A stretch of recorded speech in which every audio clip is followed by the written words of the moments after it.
Hello সবাইকে, আজ একটা নতুন ভিডিও নিয়ে চলে এসেছি। তো দেখতে পাচ্ছ এখানে আমরা চিংড়ি মাছের মালাইকারি বানিয়েছি। তো প্রথমে এর জন্য যা যা উপকরণ প্রয়োজন সেগুলো দেখে নেওয়া যাক। আমি একটা নারকেল ছোট ছোট টুকরোতে কেটে মিক্সিতে বেটে নিয়েছি। এরপর একটু জল তাতে অ্যাড করে নারকেলের দুধটা একটা ছাঁকনি বা কাপড়ের সাহায্যে ছেঁকে বের করে নিয়েছি। আর ছোট ছোট করে কেটে নেওয়া রসুন লাগবে। এরপর চিংড়ি মাছটা ভাজার জন্য তাতে হলুদ, নুন আর শুকনো লঙ্কার গুঁড়ো দিয়ে মাখিয়ে নিতে হবে। এরপর একটা কড়াই নিয়ে সেটা গরম হয়ে যাওয়ার পর তেল দিয়ে দিতে হবে। তেলটা দেওয়ার পর তেলটাও যখন সামান্য গরম হবে তার মধ্যে চিংড়ি মাছগুলো অ্যাড করে দিতে হবে।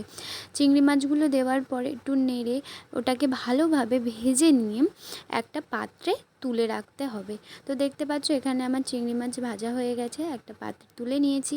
এরপরে আমরা এই যে চিংড়ি মাছের তেলটা ছিল তার মধ্যে দিয়ে দেব লবঙ্গ, এলাচ আর দারচিনি।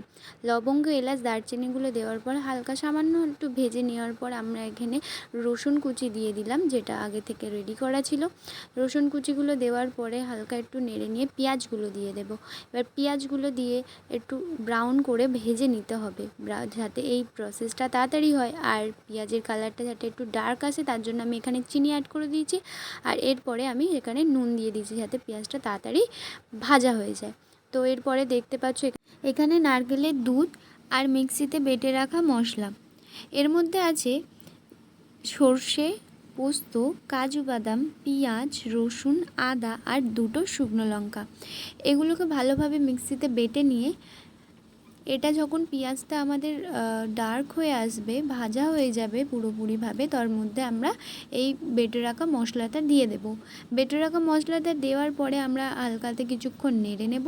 আমরা এখানে নুন অ্যাড করে দেব। নুনটা অ্যাড করে দেওয়ার পরে একে একে হলুদ, কাশ্মীরি লঙ্কার গুঁড়ো অ্যাড করে দেব। তো দেখো এখানে খুব অল্প পরিমাণে উপকরণ দিয়েই আমি রান্নাটা করে দেওয়ার চেষ্টা করেছি। তো দেখো এখানে সবগুলো অ্যাড করে দেওয়ার পরে আবার একটু নেড়ে নিয়ে যখন এর মধ্যে থেকে তেলটা ছাড়া শুরু করবে, তার মানে ভেবে নেবে যে এটা আমাদের মশলাটা কুক হয়ে গেছে। তো এরপরে আমি হালকা সামান্য জল দিয়ে দিয়েছিলাম।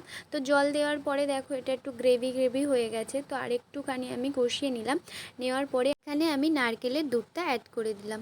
নারকেলের দুধটা অ্যাড করে দেওয়ার পর এটাকে মশলাগুলোই দুধটার সাথে মিলিয়ে দিতে হবে।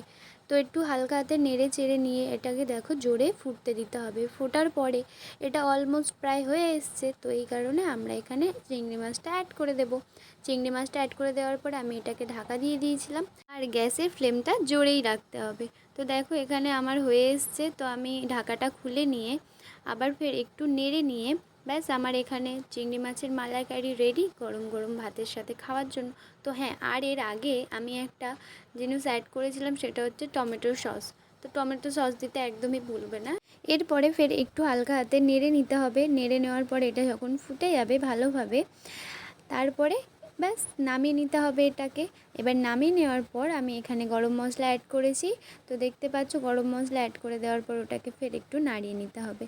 তো নাড়িয়ে নিলে ব্যাস রেডি আমাদের গরম গরম ভাতের সাথে খাওয়ার জন্য চিংড়ি মাছের মালাইকারি। খেতে অসাধারণ হয়েছিল। দেখে আশা করি বুঝতে পারছো এটা কতটা টেস্টি হতে পারে। তো ট্রাই অবশ্যই করে দেখবে, দারুণ খেতে হয়েছিল।